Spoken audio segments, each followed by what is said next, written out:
ಎಲ್ಲರಿಗೂ ನಮಸ್ಕಾರ. ಗಣಿತ ರತ್ನಗಳು ಯೂಟ್ಯೂಬ್ ಚಾನಲ್ಗೆ ಸ್ವಾಗತ.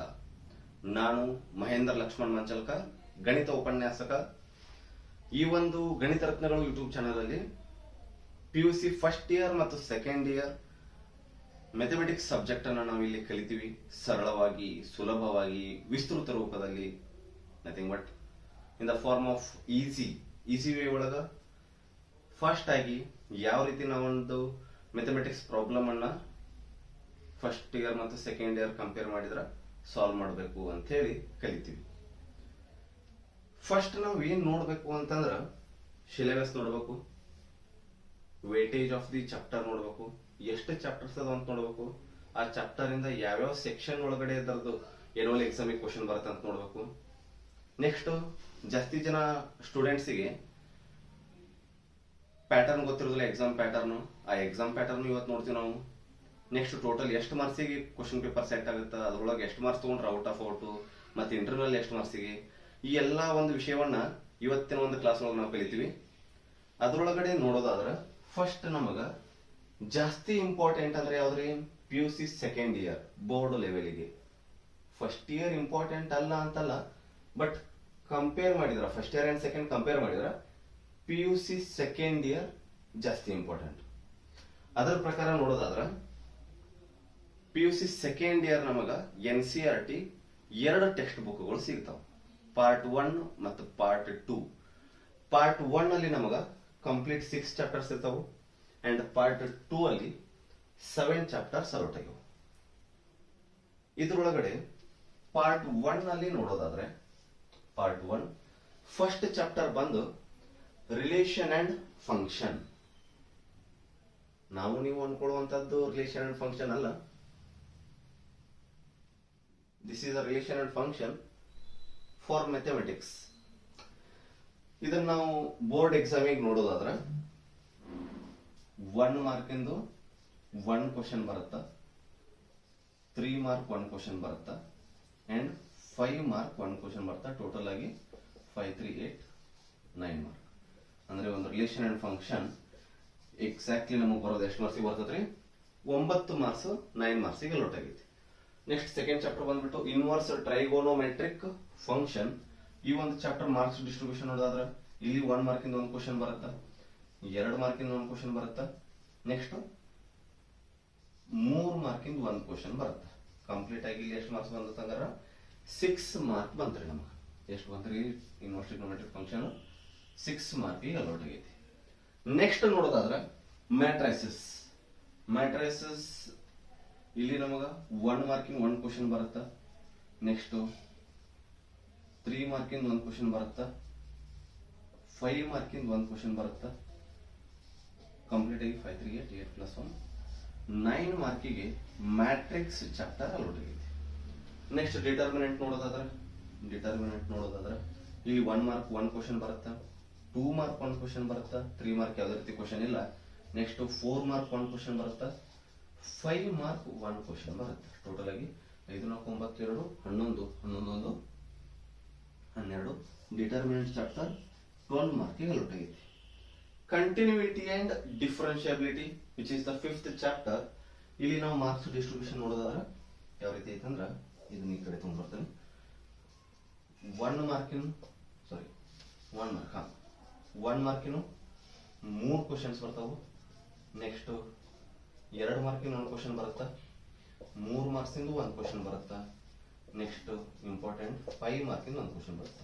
5, 3, 8, 8, 2, 10, 13 ಮಾರ್ಕ್ಸ್ ನಮಗ ಕಂಟಿನ್ಯೂಟಿ ಅಂಡ್ ಡಿಫರೆನ್ಷಿಯಬಿಲಿಟಿ ಇಂದ ಬರುತ್ತೆ. ನೆಕ್ಸ್ಟ್ ಯಾವ್ದ್ರಿ, application of derivative which is the 6th chapter. ಇಲ್ಲಿ ನಮ್ಮ ಮಾರ್ಕ್ಸ್ ಡಿಸ್ಟ್ರಿಬ್ಯೂಷನ್ ಯಾವ ರೀತಿ ಆಗತ್ತದ್ರಿ, 1 ಮಾರ್ಕಿನ 3 ಕ್ವಶನ್ ಬರತ್ತವು, 2 ಮಾರ್ಕ್ಸಿಂದ 1 ಕ್ವಶನ್, 3 ಮಾರ್ಕ್ಸಿಂದ 1 ಕ್ವಶನ್ ಬರತೈತಿ. 3, 3, 6, 2, 3, 2, 5, 5, 3 ಟೋಟಲ್ ಆಗಿ ಒಂದು ಅಪ್ಲಿಕೇಶನ್ ಆಫ್ ಡೆರಿವೇಟಿವ್ ಇಂದ 8 ಮಾರ್ಕ್ ಚಾಪ್ಟರ್ ಬರುತ್ತೆ. ನೆಕ್ಸ್ಟ್ ನೋಡೋದಾದ್ರೆ ಪಾರ್ಟ್ 2 ಇಂಟಿಗ್ರೇಷನ್ ಚಾಪ್ಟರ್. ಇಲ್ಲಿಂದ ನಮಗ 1 ಮಾರ್ಕ್ 1 ಕ್ವಶನ್, 2 ಕ್ವಶನ್ ಬರ್ತಾವು, 2 ಮಾರ್ಕ್ಸ್ ಆಯ್ತು. 2 ಮಾರ್ಕ್ಸಿಂದ 1 ಕ್ವಶನ್, 2 ಮಾರ್ಕ್ಸ್ ಆಯ್ತು. 3 ಮಾರ್ಕ್ಸಿಂದ 1, 4 ಮಾರ್ಕ್ಸಿಂದ ಯಾವ್ದು ಬರೋದಿಲ್ಲ. 5 ಮಾರ್ಕ್ಸಿಂದ ಒಂದು ಕ್ವಶನ್ ಬರುತ್ತಾ. ನೆಕ್ಸ್ಟ್ 6 ಮಾರ್ಕ್ಸಿಂದ ಒಂದು ಕ್ವಶನ್ ಬರುತ್ತೆ. 6 5 11 11 3 14 14 2 16 16 2 18 ಮಾರ್ಕ್ಸ್. ಗೊತ್ತಿರಬಹುದು ನಿಮಗ ಮ್ಯಾಥಮೆಟಿಕ್ಸ್ 80 ಮಾರ್ಕ್ಸಿಗೆ ಥಿಯರಿ ಕ್ವಶನ್ ಪೇಪರ್ ಸೆಟ್ ಆಗಿರುತ್ತ, ಮೀನ್ಸ್ ಔಟ್ ಆಫ್ ಔಟ್ ಇರುತ್ತ. 24 ಅಂದ್ರೆ 24 ಮಾರ್ಕ್ಸ್ ತಗೊಂಡ್ರೆ ಪಾಸ್ ಅಂತ ಹೇಳಿ ಕನ್ಸಿಡರ್ ಮಾಡ್ತಾರೆ. ಇಂಟಿಗ್ರೇಷನ್ ಒಂದು ಚಾಪ್ಟರ್ ಕಂಪ್ಲೀಟ್ ಮಾಡಿದ್ರ ಕರೆಕ್ಟ್ ಆಗಿ 18 ಮಾರ್ಕ್ಸ್, ಇನ್ನು ಪಾಸ್ ಆಗಕ್ಕೆ 6 ಮಾರ್ಕ್ಸ್ ಬೇಕು. ಸೊ ಹೈ ವೇಟೇಜ್ ಚಾಪ್ಟರ್ ಇಂದ complete syllabus is integration. Okay, next application of integration ನೋಡೋದಾದ್ರೆ ಒಂದು 5 ಮಾರ್ಕ್ ಕ್ವಶನ್ ಬರುತ್ತೆ ಇಲ್ಲಿಂದ ಡೈರೆಕ್ಟ್ ಆಗಿ. 1 ಮಾರ್ಕ್ 2 ಮಾರ್ಕ್ ಯಾವುದು ಇರೋದಿಲ್ಲ ಕಂಪ್ಲೀಟ್ ಆಗಿ, ಅಥವಾ ಡೈರೆಕ್ಟ್ ಆಗಿ ಯಾವುದು ಒಂದು 5 ಮಾರ್ಕ್ ಕ್ವಶನ್ ಬರುತ್ತೆ. ನೆಕ್ಸ್ಟ್ ಡಿಫರೆನ್ಷಿಯಲ್ ಇಕ್ವೇಶನ್, ಇಲ್ಲಿ 1 ಮಾರ್ಕಿಂದ ಒಂದು ಕ್ವಶನ್ ಬರುತ್ತೆ, 2 ಮಾರ್ಕ್ಸಿಂದ ಒಂದು ಕ್ವಶನ್ ಬರುತ್ತೆ, ನೆಕ್ಸ್ಟ್ 5 ಮಾರ್ಕಿನ ಒಂದು ಕ್ವಶನ್. ಟೋಟಲ್ 8 ಮಾರ್ಕ್ಸ್ ನಮಗ ಡಿಫರೆನ್ಷಿಯಲ್ ಇಕ್ವೇಶನ್ ಇಂದ ಬರುತ್ತೆ. ನೆಕ್ಸ್ಟ್ ಚಾಪ್ಟರ್ ವೆಕ್ಟರ್ ಅಲ್ಜಿಬ್ರಾ, ಇಲ್ಲಿ 1 ಮಾರ್ಕ್ಸಿನ 3 ಕ್ವಶನ್ ಬರ್ತಾವು, 3 ಮಾರ್ಕ್ಸ್ ಆಯ್ತು. 2 ಮಾರ್ಕ್ಸಿಂದ ಒಂದು ಕ್ವಶನ್, 3 ಮಾರ್ಕ್ಸಿಂದ ಒಂದು ಕ್ವಶನ್ ಬರುತ್ತೆ. ಟೋಟಲ್ 3 2 5 3 8 ಮಾರ್ಕ್ ನಮಗ ವೆಕ್ಟರ್ ಅಲ್ಜಿಬ್ರಾ ಚಾಪ್ಟರ್ ಇಂದ ಬರುತ್ತೆ. ಅಂಡ್ 3D ಚಾಪ್ಟರ್ ಇಂದ ಇಲ್ಲಿ 1 ಮಾರ್ಕಿನ ಒಂದು ಕ್ವಶನ್ ಬರುತ್ತೆ, 2 ಮಾರ್ಕ್ ಒಂದು ಕ್ವಶನ್ ಬರುತ್ತೆ, ಅಂಡ್ 3 ಮಾರ್ಕ್ ಒಂದು ಕ್ವಶನ್ ಬರುತ್ತೆ. That is 6 mark for 3D. LPP chapter ಇಂದ ನಿಮಗೆ ಡೈರೆಕ್ಟ್ ಆಗಿ ಯಾವುದು ಬರೋದ್ರ 1 2 3 4 5 ಯಾವುದು ಇಲ್ಲ, 6 ಮಾರ್ಕ್ ಒಂದು ಕ್ವಶನ್ ಬಂದ್ಬಿಡ್ತದೆ. ಡೈರೆಕ್ಟ್ ಆಗಿ ಹೇಳ್ತಾನು 6 ಮಾರ್ಕ್ಸ್ ಒಂದು ಕ್ವಶನ್ ಬರುತ್ತೆ ಫ್ರಮ್ LPP ಫುಲ್ ಫಾರ್ಮ್ ಬೇಕಂದ್ರೆ ಲೀನಿಯರ್ ಪ್ರೋಗ್ರಾಮ್ ಪ್ರಾಬ್ಲಮ್ಸ್. ಕ್ಲಿಯರ್ ಎಲ್ಲರಿಗೆ? Next probability is the last chapter of part 2 and completion of the syllabus is probability. ಇಲ್ಲಿ ನಮಗ 1 ಮಾರ್ಕಿನ 3 ಕ್ವಶನ್ ಬರ್ತಾವು, 2 ಮಾರ್ಕಿನ ಒಂದು ಕ್ವಶನ್ ಬರುತ್ತೆ, ನೆಕ್ಸ್ಟ್ 3 ಮಾರ್ಕ್ಸಿನ ಒಂದು ಕ್ವಶನ್ ಬರುತ್ತೆ. ಕಂಪ್ಲೀಟ್ ಆಗಿ ಎಷ್ಟಾಗ್ತಂದ್ರೆ 3 2 5 3 8 ಮಾರ್ಕ್ಸ್. ಸೊ ಸ್ಟೂಡೆಂಟ್ಸ್, ಈಗ ಏನ್ ನೋಡಿದ್ವಿ ಫಸ್ಟ್ ನಾವು ಅಂತಂದ್ರ PUC second year mathematics syllabus ಗೆ ಯಾವ್ಯಾವ ಚಾಪ್ಟರ್ಸ್ ಇನ್ಕ್ಲೂಡ್ ಆಗ್ಯಾವು, ಎಷ್ಟು ಪಾರ್ಟ್ ಒಳಗಡೆ ಇನ್ಕ್ಲೂಡ್ ಆಗ್ಯಾವು, ಮತ್ತೆ ಎಷ್ಟು ಚಾಪ್ಟರ್ಸ್ ಅದಾವ ಅಂತ ಹೇಳಿ ನೋಡಿದ್ವಿ. ಪಾರ್ಟ್ 1 ಮತ್ತು ಪಾರ್ಟ್ 2 ಅಂತ ಹೇಳಿ 2 ಪಾರ್ಟ್ ಅದಾವ್ರಿ ನಮ್ ಕಡೆ NCERT ಟೆಕ್ಸ್ಟ್ ಬುಕ್ಗಳು. ಪಾರ್ಟ್ 1 ಒಳಗಡೆ ಕಂಪ್ಲೀಟ್ ಆಗಿ 6 ಚಾಪ್ಟರ್ಸ್ ಅದಾವು. Relation and function, inverse trigonometric function, matrices, determinant, continuity and differentiability, application of derivative. In part 2 ಕಡೆ ಹೋಗೋದಾದ್ರೆ integration, application of integration, differential equation, vector algebra, 3D, LPP and last one is probability. ಈ ಎಲ್ಲಾ ಚಾಪ್ಟರ್ಗಳು ಯಾವ್ಯಾವ ರೀತಿ marks distribution ಆಗವು, ಎಷ್ಟೆಷ್ಟು weightage ಅನ್ನು carry ಮಾಡ್ತಾವು, ಅದೇ ರೀತಿ ಯಾವ ಸೆಕ್ಷನ್ ಒಳಗಡೆ ಇದ್ರ ಕ್ವಶನ್ಸ್ ಬರ್ತಾವ ಅಂತ ಹೇಳಿ ಡಿಸ್ಕಸ್ ಮಾಡಿದ್ವಿ. ಇದಾದ್ಮೇಲೆ ನೆಕ್ಸ್ಟ್ ನಮ್ಗೆ ಇಂಪಾರ್ಟೆಂಟ್ ಕ್ವಶನ್ ಅಥವಾ ಏನ್ ಡೌಟ್ ಅಪ್ಪ next PUC second year maths ಒಳಗಡೆ ಅಂದ್ರ ಕ್ವಶನ್ ಪೇಪರ್ ಯಾವ ರೀತಿ ಸೆಟ್ ಆಗುತ್ತ, ಕ್ವಶನ್ ಪೇಪರ್ ಎಷ್ಟು ಮಾರ್ಕ್ಸ್ ಸೆಟ್ ಆಗಿರುತ್ತ, ಅದ್ರೊಳಗಡೆ ನಾವ್ ಎಷ್ಟು ಮಾರ್ಕ್ಸ್ ತಗೋಬೇಕು, ನೆಕ್ಸ್ಟ್ ಅಸೈನ್ಮೆಂಟ್ ಅಥವಾ ಇಂಟರ್ನಲ್ ಮಾರ್ಕ್ಸ್ ಎಷ್ಟಿರ್ತಾವು, ಅವನ್ನೆಲ್ಲ ಯಾವ ರೀತಿ ತಗೋಬೇಕಂತ ಹೇಳಿ ನೆಕ್ಸ್ಟ್ ನೋಡೋದಾದ್ರ ಇದನ್ನ ಮಾಡಿರ್ತೀನಿ.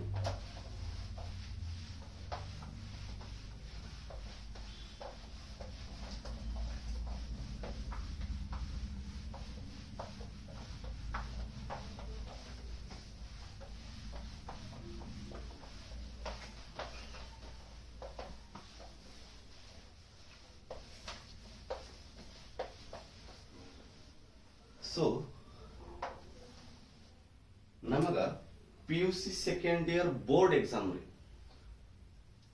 120 ಮಾರ್ಕ್ಸಿಗೆ ಕ್ವಶನ್ ಪೇಪರ್ ಸೆಟ್ ಆಗಿರುತ್ತ. ಅಂದ್ರೆ ಒಂದು ಸ್ಟೂಡೆಂಟ್ 120 ಮಾರ್ಕ್ಸಿನ ಕ್ವಶನ್ ಪೇಪರ್ ಕೈ ಕೊಡ್ತಾರ.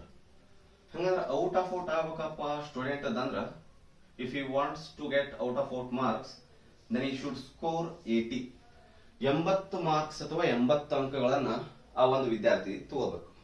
ಹಂಗಂದ್ರೆ ಇನ್ 20 ಮಾರ್ಕ್ಸ್ ಎಲ್ಲ ಹೋದ್ರಿ. ಎಸ್, ನೆಕ್ಸ್ಟ್ 20 ಮಾರ್ಕ್ಸ್ ಬರ್ತಾವು.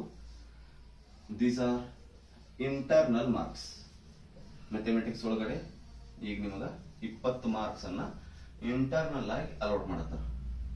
ಹಂಗಂದ್ರೆ ಇಲ್ಲಿ 120 ಸೆಟ್ ಆಗಿದ್ದಲ್ರಿ, ಅದ್ರೊಳಗಡೆ 40 ಕ್ವಶನ್ ಅಥವಾ 40 ಮಾರ್ಕ್ಸಿನ ಕ್ವಶನ್ ಹೋದವಲ್ಲ, ಅಂದ್ರೆ ಇಲ್ಲಿಂದ ಎಷ್ಟು ಮಾರ್ಕ್ಸ್ ಬಂದ್ರಿ ಆಪ್ಷನ್ ಒಳಗ ಆಪ್ಷನ್ 40 ಮಾರ್ಕ್ಸ್ ಆಪ್ಷನ್ ಒಳಗೆ ಬಂತು. ಈ ಒಂದು 40 ಮಾರ್ಕ್ಸ್ ಅನ್ನ ಬರಿಬೇಕು, ಬರಿಬಾರ್ದು, ಟಚ್ ಮಾಡಬೇಕು, ಟಚ್ ಮಾಡಬಾರ್ದು ಅನ್ನೋದೊಂದು ಕನ್ಫ್ಯೂಷನ್ ಸ್ಟೂಡೆಂಟ್ಸಿಗೆ ಜಾಸ್ತಿ ಜನಕ್ಕೆ ಇರುತ್ತೆ. ನನ್ನ ಪ್ರಕಾರ ನಾನು ಒಂದು ಏನು ಟೀಚಿಂಗ್ ಮಾಡ್ಕೋತ ಬಂದನಿ ಅಲ್ಲಿ ನೋಡಿದಂತ ಸ್ಟೂಡೆಂಟ್ಸ್ ಹೇಳಿದ್ರ ಪ್ರಕಾರ, ನಾ ಅವ್ರಿಗೆ ಸಜೆಸ್ಟ್ ಮಾಡಿದ್ರ ಪ್ರಕಾರ 40 ಮಾರ್ಕ್ಸ್ ಫಸ್ಟ್ ನೀವು 80 ಮಾರ್ಕ್ಸ್ ಅನ್ನ ಕರೆಕ್ಟ್ ಆಗಿ ಬರಿಬೇಕು. ಬರದಾದ್ಮೇಲೆ 3 ಅವರ್ ಟೈಮ್ ಇರ್ತದೆ ನಿಮಗ. ಬರದಾದ್ಮೇಲೆ ಟೈಮ್ ಉಳಿತು ನಿಮ್ ಕಡೆ, if you have a time, ಅವಾಗ ಈ 40 ಮಾರ್ಕ್ಸ್ ಅನ್ನ ಟಚ್ ಮಾಡೋದು ಬಹಳಷ್ಟು ಬೆಸ್ಟ್ ಆಪ್ಷನ್ ಅಥವಾ ಬೆಸ್ಟ್ ಡಿಸಿಷನ್ ಅಂತ ಹೇಳ್ತಾನೆ. ಯಾಕಂದ್ರ ಈ ಒಂದು 80 ಮಾರ್ಕ್ಸ್ ಟಚ್ ಮಾಡಿರ್ತಾರಲ್ಲ, ಇಲ್ಲಿ ಟಚ್ ಮಾಡಿದಾಗ ಅಥವಾ ಒಂದು 80 ಮಾರ್ಕ್ಸ್ ಕ್ವಶನ್ ಪೇಪರ್ ನೀವು ಕಂಪ್ಲೀಟ್ ಆಗಿ ಬಿಡಿಸಿ ತೆಗೆದಾಗ ಸ್ಪೀಡ್ ಆಗಿ ಬರೆಯುವಾಗ ಏನೋ ಒಂದು ಫ್ಲೋ ಒಳಗೆ ಬರೆಯುವಾಗ ಮೈನೂಟ್ ಮಿಸ್ಟೇಕ್ಸ್ ಆಗಿದ್ದು, ಎಲ್ಲೋ ಪ್ಲಸ್ ಇದ್ದಲ್ಲಿ ಮೈನಸ್ ಇದ್ದಲ್ಲಿ ಪ್ಲಸ್ ಆಗಿತ್ತಂದ್ರ ಮಾರ್ಕ್ಸ್ ಹೋಗೋ ಚಾನ್ಸ್ ಇರ್ತಾವ. ಅದನ್ನ ಏನಾದ್ರು ನೀವು 40 ಮಾರ್ಕ್ಸ್ ಒಳಗೆ ಕವರ್ ಮಾಡ್ಕೊಂಡಿದ್ರಿ. ಫಾರ್ ಎಕ್ಸಾಂಪಲ್ ನೆಕ್ಸ್ಟ್ ಹೇಳ್ತಾನೆ ಕ್ವಶನ್ ಪೇಪರ್ ಪ್ಯಾಟರ್ನ್ ಯಾವ ರೀತಿ ಐತೆ ಅಂತ ಹೇಳಿ. ಅಲ್ಲಿ ಆಪ್ಷನ್ಸ್ ಇದ್ದಾಗ ಫಾರ್ ಎಕ್ಸಾಂಪಲ್ 5 ಮಾರ್ಕ್ಸಿನ 4 ಕ್ವಶನ್ ಅನ್ನ ಬರೀಬೇಕು ನೀವು ಎನ್ಯುವಲ್ ಎಕ್ಸಾಮಿಗೆ. ಟೋಟಲ್ ನಿಮ್ಗೆ ಕೊಟ್ಟಿರ್ತಾರೋ 7 ಕ್ವಶನ್ಸ್ ಕೊಟ್ಟಿರ್ತಾರೋ, ಅಂದ್ರೆ 3 ಕ್ವಶನ್ ಆಪ್ಷನ್ಸ್ ಇರ್ತಾವ.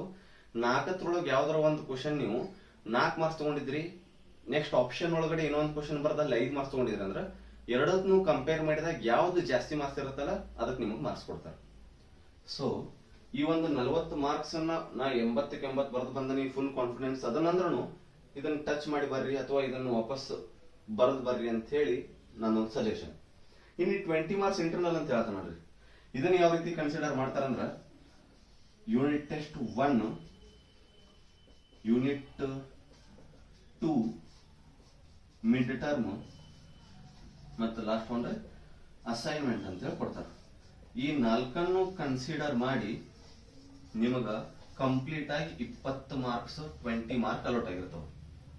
ಸೊ ಈ marks most of the time student ಕಡೆ ಇರ್ತಾವ.